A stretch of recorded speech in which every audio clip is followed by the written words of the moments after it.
My name is Isabelle Bennett, and what was supposed to be one of the proudest moments of my life, my college graduation dinner, turned into a nightmare I will never forget. We were seated in an upscale Italian restaurant in the heart of San Diego, where the warm golden lights reflected off delicate wine glasses and pristine white tablecloths. Everyone was there. Relatives had driven in from Los Angeles, college friends flew back from as far as Seattle. Even Aunt Maria, whom I've always adored, cleared her work schedule just to be there. My father, David, looked as polished as ever in a navy blue suit, his face calm but his eyes cold as frost. My mother, Linda, sat beside him, lips blood red, gaze razor sharp. Emily, my younger sister, beamed with a radiant smile, her golden curls neatly tucked behind her ear, her red sequin dress sparkling under the candlelight. Dinner stretched on in polite, artificial pleasantries. People asked about my plans after graduating with a software engineering degree from UC Berkeley, about the position I'd just accepted at a tech company in Palo Alto. I answered just enough, smiled politely, trying to ignore the hollow feeling deep inside me, a familiar emptiness that always surfaced during celebrations that lacked genuine warmth. Just as the panna cotta was being served, my father placed a brown folder on the table, right in front of me. No introduction, no smile. He looked straight at me and said slowly, "Your grandfather left that inheritance because he thought you would do the right thing. You have a stable job now. Emily is just getting started. Sign it, prove you're still part of this family." I didn't need to open it to know what was inside. I met his eyes, then glanced at my mother, arms crossed, staring at me like a teacher waiting for a student to fail a recitation. Emily tilted her head slightly, smiling like a runway model, full of confidence and smug certainty. "No," I said, my voice calmer than I expected. Just one word, but it shattered the icy civility that coated the table. My father stood, eyes burning with barely contained fury. He reached into his leather bag and pulled out something I couldn't believe, my graduation diploma, laminated, with my name, the university seal, and the dean's signature. He held it up, then flicked open a lighter. In seconds, a blue flame licked the edge of the paper, then burst upward in the soft breeze of the air conditioning. The entire table fell silent. A spoon dropped. Someone gasped. Someone raised their phone, unclear if to film or call the police. "You don't deserve the money your grandfather left," he said, eyes never leaving the fire. My mother didn't stop him. Emily still smiled, but now there was a trace of unease in her eyes. I watched the diploma turn to ash and felt nothing. No rage, no fear, no sorrow. I simply stood, smoothed my dress, picked up my purse, and walked away, leaving behind a table frozen in place and faces that didn't yet realize the real battle had only just begun. I exited the restaurant through the side door, where the streetlights cast a shimmer across the damp pavement, still slick from the afternoon rain. The night wind from San Diego Bay blew softly, rustling the hem of my dress, but I didn't feel cold, I only felt light. A cold, hollow lightness, as if I had finally set down a weight I'd been carrying for 23 years. I called an Uber and rode to Aunt Maria's small apartment in Hillcrest, where I knew there would be no questioning, no pressure to explain, no tired platitudes about understanding your parents. She had sent just one message as I left the dinner. "Doors unlocked. Chamomile tea is in the top cupboard, and you don't have to be strong anymore if you're tired." Then, that night, I lay on the familiar soft sofa, the gentle amber light from the corner lamp casting a mist-like glow across the ceiling. In my hand was a silent phone. No messages from Mom, no calls from Dad. Just a few social media notifications, congratulatory posts, and pictures of people toasting to their achievements. I turned off the screen, set the phone down, and then the memories, uninvited, began to return slowly, rolling in like an old film reel. I remembered being 12, selected for the national round of a federal math competition. I came home beaming, eager to tell Mom, who was picking out dresses for Emily to wear to a birthday party hosted by a classmate from her international school. She glanced briefly at my certificate, then said calmly, "Good, but stop skipping dinner, okay? Being skinny isn't pretty." I folded the certificate neatly, put it in my desk drawer, and never mentioned it again. I remembered being 15, awarded a full scholarship to a summer science research camp at Stanford. Dad refused to take me, said work was too busy. A week later, he drove 7 hours to Los Angeles for a teen fashion conference Emily was attending, because it's a good networking opportunity for her. I booked a Greyhound bus myself, curled up for 9 hours on the overnight ride, clutching my backpack while my heart felt hollow. Throughout my childhood and teenage years, Emily was the centerpiece of every dinner conversation. She was the creative, delicate, feminine daughter my mother had always dreamed of. And me, the too serious, quiet, unpolished one, always felt like a misplaced puzzle piece in the picture-perfect family they presented to the world. I learned not to expect anything. Not birthday gifts. Not kind words. Not someone asking, "Are you okay?" I survived through silence, circuit boards, algorithms, and the familiar corner of the library after every school day. Aunt Maria was the only one who never tried to change me.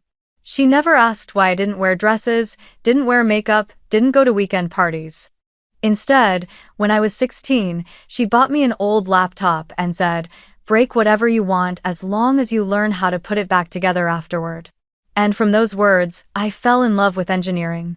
I began to explore coding, build circuits, and piece together fragments of my self-worth through national competition wins no one in my family ever acknowledged. I also remembered my grandfather, the only man in the family who ever looked at me as if I was a real person, not a flawed version of someone else. One afternoon, while he was mowing the backyard, I brought him a glass of water. We sat under the old orange tree, and he said something I would never forget. "One day, you'll know who your real family is." I asked him, "Why do you say that?" He just chuckled softly, eyes gleaming with the weight of his years, and replied, "Let people paint their masks. When they fall off, you'll know when it's time to act. And remember, you don't have to shout to be heard." End of 4. As I lay back on that sofa, wearing one of Aunt Maria's old t-shirts, the soft jazz she played drifting in from the kitchen, I knew I no longer needed my parents' validation to become someone. I had made it this far without a guiding hand. And now, I was stepping into the hardest part, keeping my promise to Grandpa, watching every mask fall, and standing firm, as the only one who had nothing to hide. I woke up the next morning beneath the soft sunlight filtering through Aunt Maria's curtains, and for the first time in a long while, I felt an unfamiliar calm. There were no lingering cracks beneath the surface like after past arguments with my family this time. Something was different. I knew I was no longer bound by silence swallowed with tears, no longer clinging to validation from people who had never truly seen me. I understood why I hadn't screamed last night. I understood why, when my father burned the diploma I'd worked 4 years to earn, I simply stood, smiled, and walked away. That calm didn't come from despair. It came from a quiet preparation that had been growing inside me for years, ever since the day my grandfather looked at me and said, "You have to learn to stand at the back of the line, so that one day, when they think you're no longer a threat, their true faces will show." A month after he passed, I had a private meeting with Mr. Harris, my grandfather's longtime lawyer, a man my family had all but forgotten, dismissing him as just an old paperwork advisor. His office was in Santa Monica, about a 2.5-hour drive from San Diego, if traffic was light. That day, I took the afternoon off, drove down from Palo Alto, and stepped into a room blanketed in documents, where Mr. Harris was already waiting with the latest draft of the will. My grandfather had quietly amended everything, signed it, and ensured all papers were notarized in front of 3 witnesses. Specifically, he had left me full executive shares in the tech company he'd founded back in 1983, a company that was still running well, albeit underdeveloped, since my father had little interest in technology. He left me the house in Del Mar, the very house my parents currently lived in and believed to be their own. In addition, there were 3 rental properties in Orange County and a small ranch in Riverside where he used to take me when the family still pretended to be whole. My family had never seen these assets as important, because to them, Isabelle would never do anything meaningful with them anyway. At a family gathering last year, when Aunt Maria jokingly asked, "So, what's Grandpa leaving Isabelle?" My mother half joked, half meant it. "Maybe his old programming notebooks." That would be fitting. Everyone laughed. I laughed too. But Grandpa didn't. That night, after everyone had left, he pulled me into the backyard and said, "Don't let them teach you to underestimate yourself." I've carried that sentence like armor ever since. Deep down, I think he'd grown tired of watching my father, a once promising finance student, turn into a man who pandered to his youngest daughter's whims, willing to betray the values he'd built his life on for the sake of family harmony. He saw my mother, once a sharp accountant, now reduced to a woman who lived off appearances and hollow social connections, organizing tea parties and writing Instagram bios for Emily. They didn't belittle me because I failed, they belittled me because I succeeded in ways they couldn't parade around. No glamour shots, no elegant dresses, no rehearsed speeches. Just a girl, wearing glasses, who liked to code and knew her worth didn't need to look like anyone else's. During the weeks following my grandfather's funeral, my parents remained convinced that the will had been finalized the year before. They'd seen a preliminary version, the one I had deliberately allowed them to glimpse, in which I was only mentioned as the recipient of a modest trust fund meant to support a potential master's degree. They believed that was all there was. They thought I was the obedient child, the one who didn't fight back. But what they didn't know was that even Mr. Harris had once been my grandfather's student, mentored like a son, and he would never let the true will fall into the hands of those who didn't deserve it. I stayed silent. I told no one, not even Aunt Maria, until every document had been sealed. I went to work as usual, attended my graduation like any other student. I smiled when my mother said, "After today, you should start thinking about marriage instead of all that tech stuff." I said thank you when my father gave me a fake congratulatory pat on the shoulder. I listened as Emily talked about opening a gallery in La Jolla, adding, "I'm going to ask Mom to buy one of Grandpa's properties to decorate it properly." I nodded. I said nothing, because I knew the moment of unmasking was drawing near. And this time, I didn't need to scream, I didn't need to argue. All I needed was an empty chair in the lawyer's office, a recorded session, and a signed, sealed copy of the will. The rest? I would let them reveal themselves. Just as Grandpa had taught me. Silence isn't weakness. Silence is what gives the final word its undeniable weight. After the graduation dinner that ended with the flames devouring my college diploma, I thought my silence had spoken loudly enough for them to finally understand. But I had underestimated their capacity for self-delusion and manipulation. Before I could even change out of the dress wrinkled from a night spent on the sofa, my phone began to buzz repeatedly, a string of texts from Emily, each one short, smug, and condescending. "Thanks, sis. I'll redecorate your childhood bedroom soon. Maybe I'll turn it into my walk-in closet.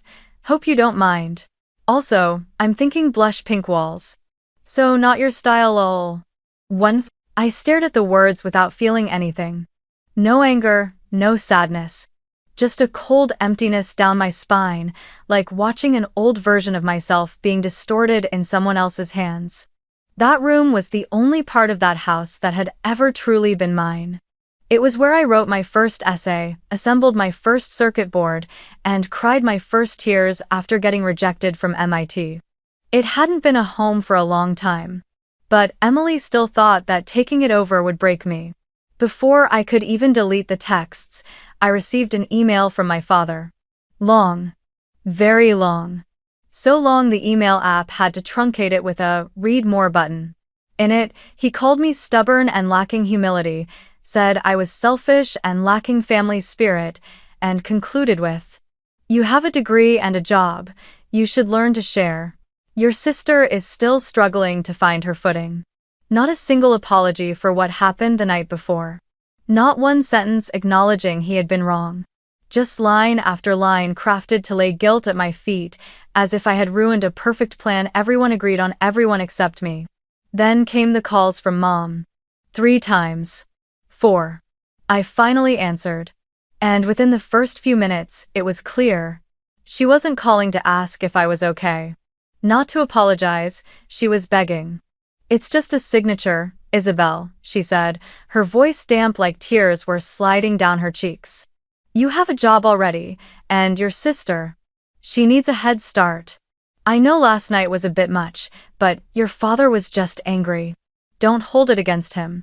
I bit my lip hard to keep from laughing. Half from disbelief, half from pain. So, in their minds, everything was still under control. They still believed I was the obedient daughter, that with enough tears, enough persuasion, enough family is everything. I would nod and sign like I always had. All these years, they taught me that if I wanted to avoid trouble, it was best to stay quiet and agree. But not this time. I didn't reply to anyone after that. I turned off my phone, opened my laptop, and sent the only email I would send that day. A scanned copy of the true will to Aunt Maria. With one line of text. You're the only one I trust. 30 minutes later, she called. No questions about why I hadn't told her sooner. No scolding. She simply said, "So, it's time then, huh?" I whispered, "Yes." She paused, then added, "All right, let them finally see who they tried to bury." The next morning, Mr. Harris, the elderly lawyer, meticulous like a Swiss watchmaker, sent me a confirmation email. The will reading would take place next week, at the main office in Santa Monica.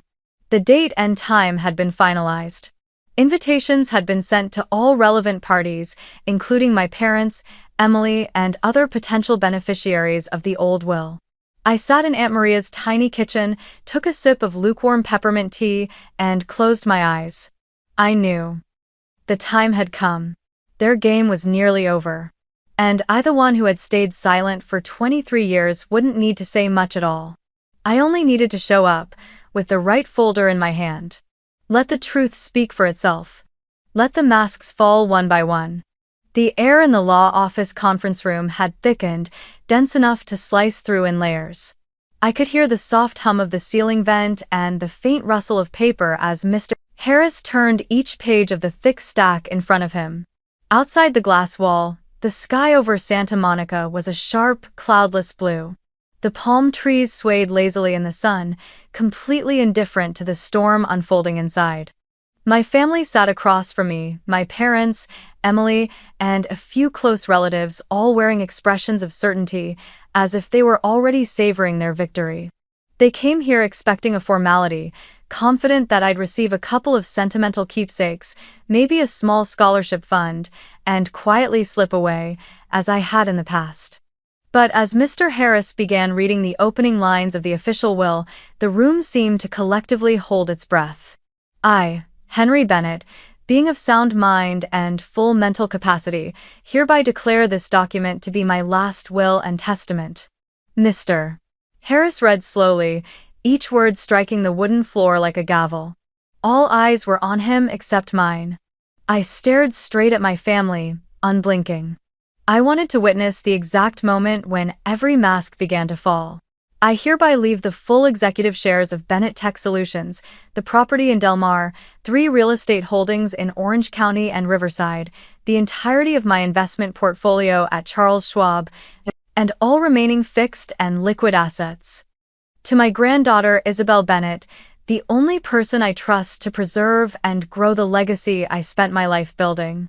For a second, the silence in the room was so sharp I could hear the ticking of the wall clock. Then, like a sudden gust of wind, everything shattered. My mother froze, her hand clenched on her lap until the knuckles turned white. Her lips moved, trying to form words, but nothing came out. My father shot up from his chair, slamming his hands on the table so hard Mr. Harris's pen flew off and clattered to the floor. Impossible. This is forged. Henry would never leave everything to her. He roared, as if volume alone could erase a truth that had already been signed, notarized, and witnessed by 3 completely independent parties. Emily, who should have known to stay silent, couldn't hold back. She screamed, high-pitched and jarring, enough to make the aunt beside her jump in her seat. What? I already put a deposit on the gallery. I already paid for the lease. What am I supposed to do now? Her voice cracked and trembled mid-sentence, like a child realizing the toy she thought was hers had never belonged to her in the first place. I didn't move. No reaction. No anger, no words. I simply watched them. I looked at my mother, the woman who once said I lacked charm and couldn't represent the family. I looked at my father, the man who mocked my field of study as a nerd's hobby, unworthy of his pride. I looked at Emily, the sister who once told me, at 16, you should learn how to dress before you learn how to be a person. I didn't look at them to gloat, I looked to remember. To etch into my memory the moment truth stood bare. The moment they had nowhere left to retreat, no words left to twist, no one left to salvage the dignity that had already shattered. Mr. Harris calmly turned another page. And, according to the expressed wishes of Mr. Henry Bennett, any individuals currently residing in the aforementioned properties without legal ownership shall have 30 days to purchase said properties at market value or vacate them. After this period, full control and discretion over these assets shall belong solely to Miss Isabelle Bennett. This time, my mother exhaled sharply, as if someone had punched her in the stomach. My father collapsed back into his chair, his shoulders slumping in a way I had never seen before. Emily bowed her head and whispered under her breath, but I heard it clearly. No way, I just started. I said nothing. Just as Grandpa had once told me, never argue with someone who won't listen. Let the truth do its job. They used to say I was too rational. But it was precisely that rationality that brought me here today. And them with all their emotions, manipulation, and belief that I'd always obey now sat among ruins. And this was only the beginning of the truth being revealed. The air in the room thickened even more, like a fragile balloon on the verge of bursting with just one wrong move. But instead of escalating the confrontation, Mr. Harris gave a slight nod, then turned toward the large screen mounted on the wall across from the table. And finally, per Mr. Henry Bennett's direct request, he said, I will now play a video message, recorded and stored in our office 3 weeks before his passing. This is a personal message he wished to deliver to everyone present here today. He pressed a button on the remote. The lights in the room dimmed, leaving only the warm glow of the screen as the video came to life. In the frame, my grandfather sat in his familiar wooden chair inside his study at the Delmar house, the one with the wall of books I used to dream of having, where I once sat for hours listening to him lecture about ethics in business, about principles and honor. Though he had grown visibly thinner, his eyes still held that same sharp intensity that had once made seasoned executives hesitate. He wasn't reading from a script, he didn't need one. He simply looked straight into the camera and spoke. If Isabelle is sitting there, he began, his voice deep and steady like stone, then it means she kept her promise to me, to stay silent, until it was truly time to speak. I saw my mother's hand tighten into a fist. My father shifted slightly in his chair, his shoulders tense. And I sat still, eyes fixed on every detail of a face I would never see again in real life. A knot rose in my throat, but I didn't let it surface. I leave this video not to defend anyone, he continued, but to tell the truth. I watched my son David put blood over balance, choosing short-term indulgence over true value. I saw my daughter-in-law Linda turn her back when Isabelle needed acknowledgement the most. And I witnessed Emily, a sweet girl, receive every privilege without ever having to earn it. Emily lowered her head. I couldn't see her face clearly anymore, but I heard the sound of her sharp inhale from just a few seats away. I remember the science fair when Isabelle was 11. She built an autonomous robot model. David, you promised to be there, but instead, you drove Emily to an art competition at some after-school center. I stood there, in a crowd of unfamiliar parents, watching my granddaughter drag her entire display table by herself. His voice paused, as if swallowing something heavy. I remember the night Isabelle received the statewide scholarship at 17. No one from the family showed up. She stood alone on stage, holding the certificate, her eyes quietly searching the audience. I was in the back of the auditorium. I saw her fold the paper the moment she stepped down and slip it into the pocket of her coat, where no one would ever see it. My hand instinctively brushed the edge of my coat. I still remembered that pale gray jacket. I still had that certificate, folded exactly the way I did that day, never once shown to anyone. Emily is a sweet child, he continued, his voice softening. But Isabelle is the only one in this family who understands that true strength doesn't lie in shouting but in persistence. Not everyone needs applause to be worthy. Not everyone needs a spotlight to shine. Isabelle never chased the light, but when she walks into a room, everything shifts, because she has presence. She has resolve, she has loyalty to herself. And that, above all, makes her deserving. And Fortna. I heard a soft sob from my mother's side. It could have been crying, or just the suffocating weight of something finally breaking loose. As for my father, the man who had always sat straight-backed, chin high, he now bowed his head, hand pressed to his forehead, silent. Grandpa paused again, then looked directly into the camera. If you're sitting there, David and Linda, know that this was a deliberate choice. Not driven by emotion, not out of favoritism, but because of merit. End of chapter. His gaze felt like it pierced through the screen, touching each one of us in the room. And, Isabelle, if you're watching this, then I have only one thing to say: I'm proud of you. Not for what you've received, but because you never lost yourself to get it. The screen faded to black. The lights in the room brightened again. No one spoke. No one even breathed loudly. The room was as silent as a graveyard. I didn't cry. I didn't smile in triumph.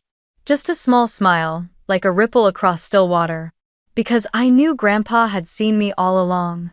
In a family where I once felt invisible, there had always been one person who was watching. And today, he spoke for me. While they scrambled over every line in the will, every square foot of property, every signature, he, the only one who no longer needed anything, was the only one who said exactly what I needed to hear. You don't need to scream to prove your worth. You've been worthy all along. Allure tag. It wasn't a victory. It was a return. To myself. After the video ended, the lights in the conference room came back on, but no one spoke. It was as if every sound had been drained from the space. No more sharp inhales, no more fingers tapping nervously on the polished table like in the tense moments at the start. Only silence, so heavy it made the ticking of the wall clock painfully loud. I didn't look at anyone. I didn't need to, because I knew they were all looking at me. I gently pushed my chair back and stood, my hand resting on the folder I had carried in since the beginning. My voice rang out, not loud, not sharp, but clear and steady, like the chime of metal echoing through an empty hall. I have a few announcements to make. In my capacity as the sole heir to the executive shares of Bennett Tech Solutions, and as the direct successor to the expressed will of Mr. Henry Bennett. My father shifted in his seat, about to speak, but I raised my hand firmly. You should hear everything first. I walked to the head of the table, where Mr. Harris respectfully stepped aside to give me space. I opened the folder, pulled out copies of my prepared plans, printed charts and summaries, and began distributing them to everyone present, including shareholders and legal representatives.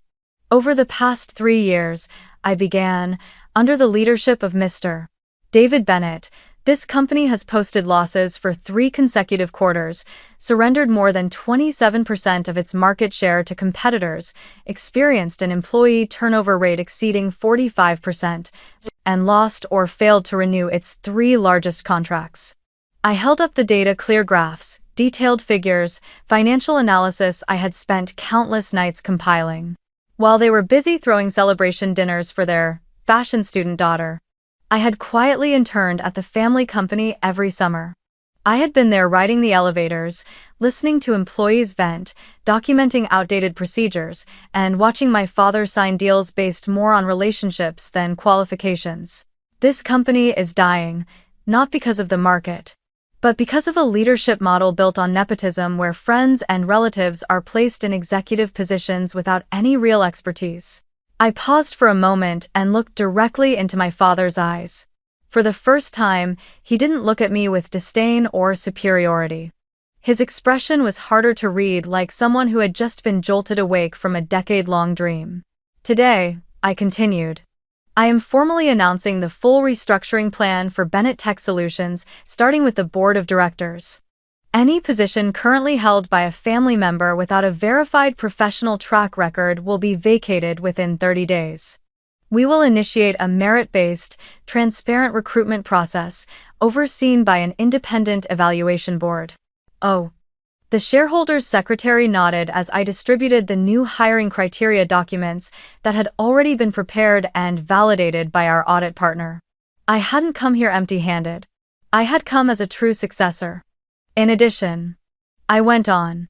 We will be expanding research and development into renewable energy, specifically, the initiative my grandfather once proposed, but which was shelved. Our focus will be on nanomaterial-based energy storage solutions, a field in which I've already published 2 papers in IEEE. I heard murmurs behind me, not from my family, but from shareholders. For the first time, there was a genuine flicker of hope in the room, a sense that the company might actually have a future again. And finally, I said, lifting my head and locking eyes with my father once more, I am officially launching a profit-sharing program for all employees, a vision my grandfather first proposed back in 2008, but one that was dismissed.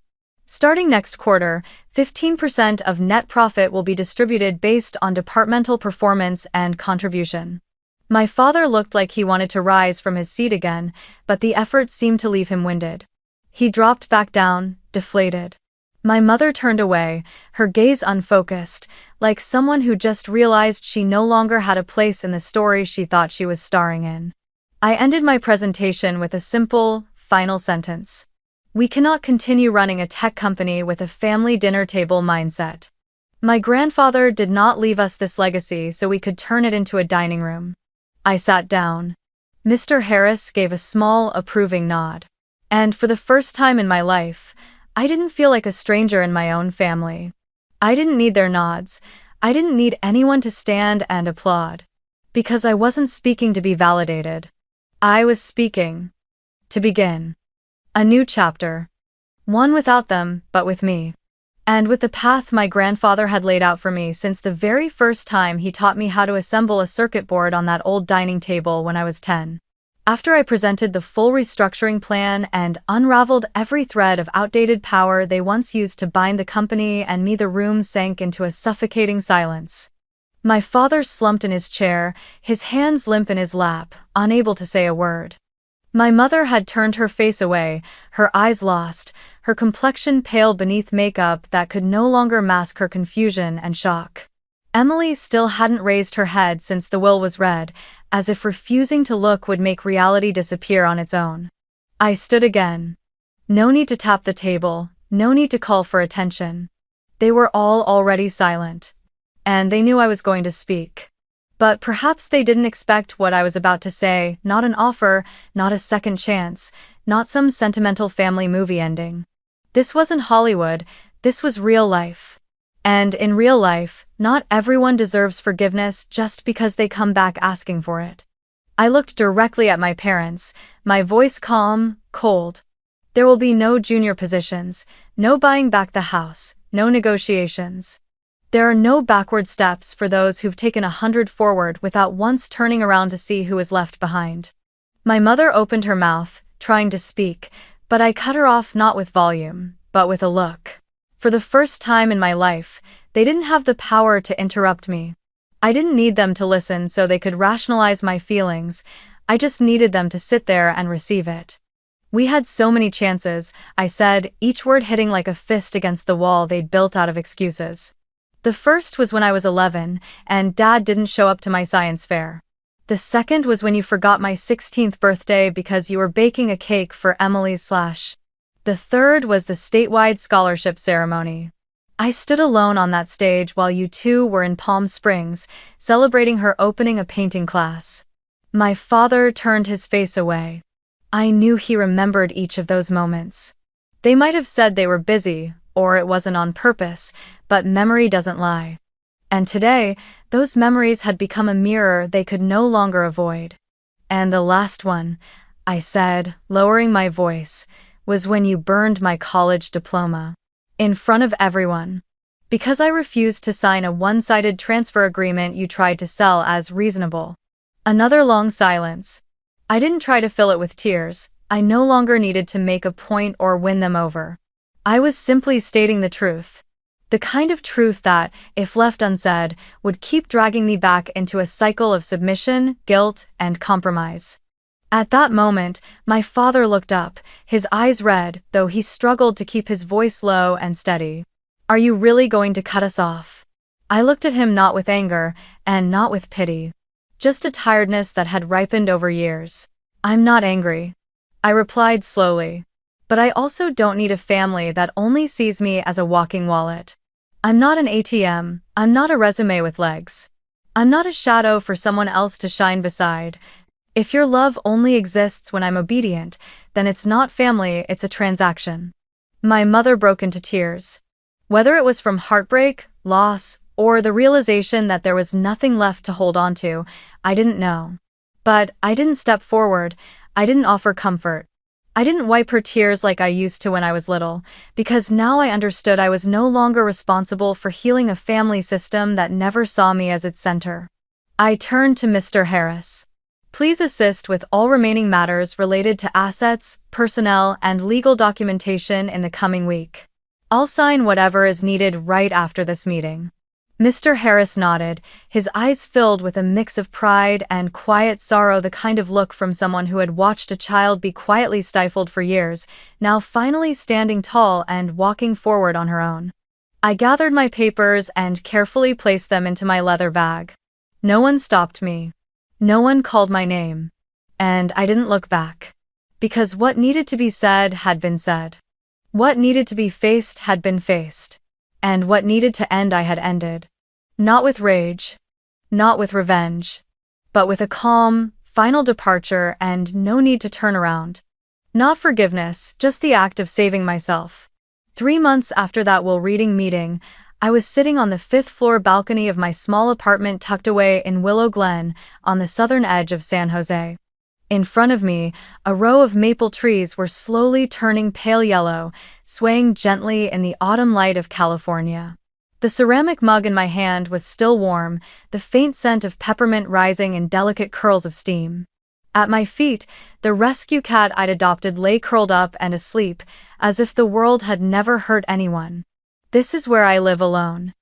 In the apartment my grandfather quietly left for me. Not large. Not luxurious. But enough. Enough for me to feel safe. It's nearly 700 kilometers from San Diego, far enough that I never have to worry about surprise visits, close enough to catch a short flight if the company needs me.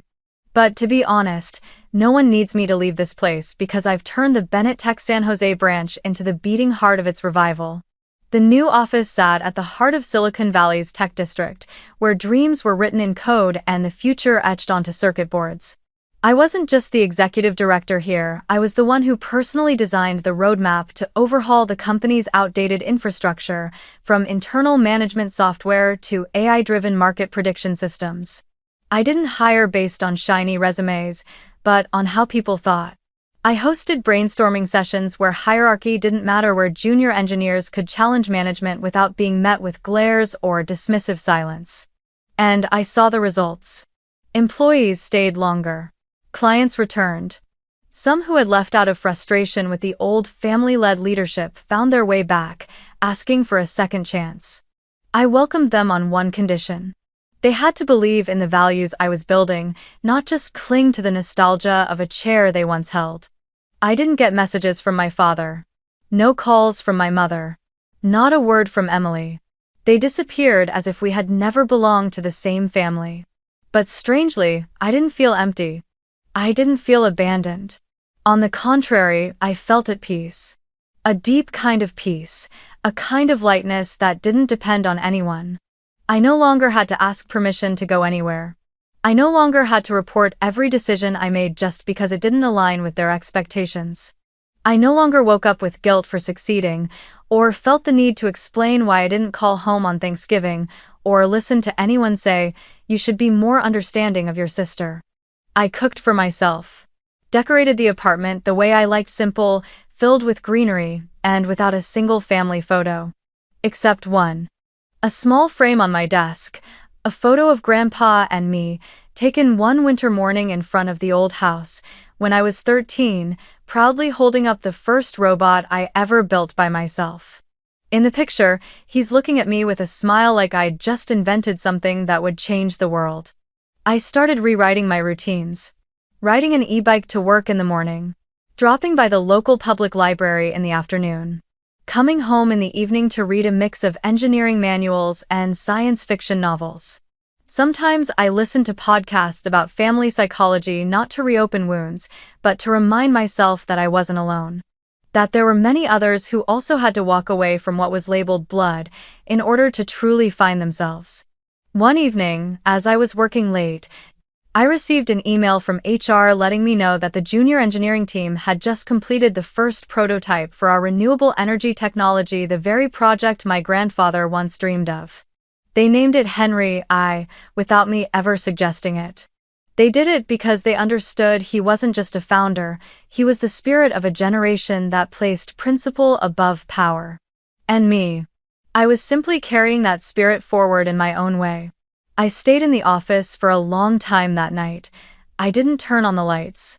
I let the glow from my computer screen wash over my face, casting shadows in my eyes that now belonged to someone who had finally learned how to live without needing to be accepted. And for the first time in my life, I understood that healing isn't about returning to what's familiar. It's about learning to walk forward alone and still being able to smile, truly smile. I haven't forgiven. But I no longer need the anger to survive. And, to me, that is freedom. That afternoon, as the office quieted down, keyboards silencing, phone calls ending, I sat alone without turning on the lights. I let the soft amber of sunset slide through the wide glass windows, resting on the dark wood of my desk. No sound from the printer.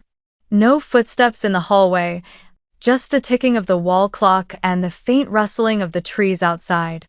I leaned back in my chair, fingers interlaced across my chest, my gaze falling to the corner of the desk where I kept the only two things unrelated to work, a framed photograph and a small ash-gray wooden box. In the photo was my grandfather, sitting on a bench in the garden, wrapped in a wine-colored sweater, hand resting on his cane, his eyes squinting in the sun but his smile warm, radiant, real. I took that photo when I was 18, just after he handed me a new toolkit and said, "No one hands you a place. You have to step up and claim it, but once you do, be the one who stands firm even if no one claps." Beside the frame was the small wooden box I had placed on the shelf the day I moved to San Jose. Inside were the remains from that graduation dinner. The ashes of my software engineering degree burned by my father right in front of me. His eyes locked on mine as he spat out words colder than the flames curling up my name. "You don't deserve your grandfather's money." I once thought I would throw away what remained of that diploma. But one night, while sorting through old boxes, I picked up the ashes, placed them in a box, and kept them with me. Not as a symbol of pain, but as proof. Proof that I had walked through something that should have broken me, and kept walking. I looked at my grandfather's photo one more time and whispered, "I chose myself, Grandpa." I didn't know what I expected from that moment, a stronger gust of wind, a phantom touch on my shoulder, a wave of relief bursting in my chest. None of that came.